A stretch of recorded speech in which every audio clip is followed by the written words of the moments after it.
एक जरा व्यू आप ना एचडीएफसी बैंक के शेयर को लेकर दीजिए। मतलब मुझे तो ऐसा लगता है कि अगर एचडीएफसी बैंक की हम चर्चा ना करें तो हमारी चर्चा कंप्लीट ही नहीं होती है। 1880 रुपए के आसपास के भाव के आसपास क्लोजिंग हुई है और बहुत बढ़िया रिकवरी रही। 1830 से 1873 ये सफर तय किया एचडीएफसी बैंक के शेयर ने। क्या आपको लगता है कि मौजूदा स्तर से भी ये स्ट्रेंथ दिखाएगा?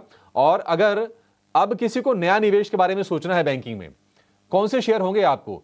दिग्गजों के साथ जाएं, एचडीएफसी, आईसीआईसीआई, एसबीआई, या फिर मिड कैप में आपकी कहीं नजर है? देखिए अभिषेक भाई, मुझे याद है इस शेयर एचडीएफसी बैंक को लेकर के आज से कुछ समय पहले जब ये 1400 के आसपास अटक गया था और हिलने का नाम नहीं ले रहा था, तभी आप ही के साथ, आपके सहयोगी के साथ बात करते हुए इस शो में और बाकी अन्य शो में, खास करके जो buy now sell now show होता है इटीना स्वदेश का, तब से लेकर के आज तक और उससे पहले भी हमने खरीदारी की राय बरकरार रखी है एचडीएफसी बैंक पर। आज के तारीख में भी खरीदारी की राय है।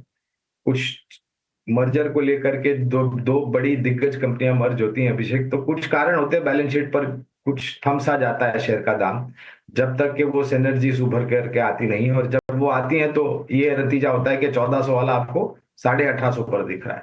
तो दिग्गज कंपनियों में आपको ना थोड़ा सहनशीलता रखनी चाहिए, थोड़ा समय देना चाहिए आपको। ऐसा नहीं है कि आपको हर दिन, हर हफ्ते, हर महीने ये आपको 10-15% ऊपर की चाल दिखाए, और ऐसा अनुमान रखना भी मेरे ख्याल से अनिवार्य नहीं होगा, समझदारी नहीं होगी।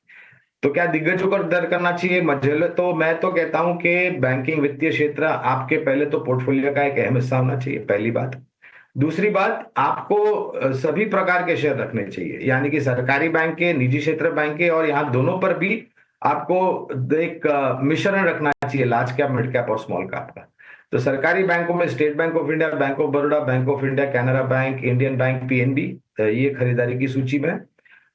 दिग्गज बैंकों में एचडीएफसी बैंक की तो चर्चा कर ही ली, ICICI, Axis, Kotak, IndusInd, IDFC First Bank और सिटी यूनियन बैंक, ये है नाम निजी क्षेत्र के बैंक जहां पर खरीदारी की राय है। और आपको एक अच्छा खासा एक मिक्स पोर्टफोलियो बनाना चाहिए मेरे ख्याल से वित्तीय क्षेत्र में। और शेयरों के बारे में जरा व्यू लेते हैं।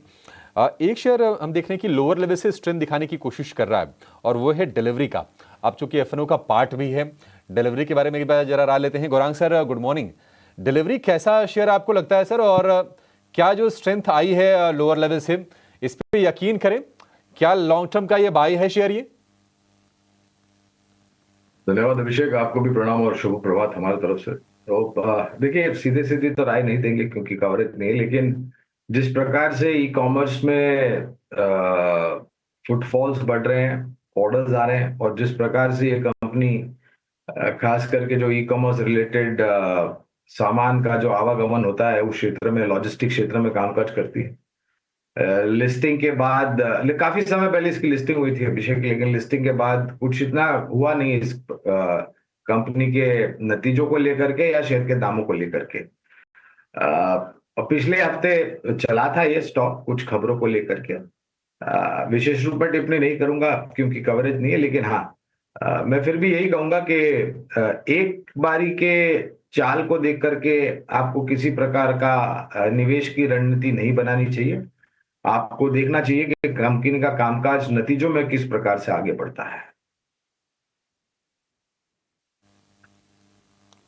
ठीक है, ठीक है, डिलीवरी को लेकर ये व्यू।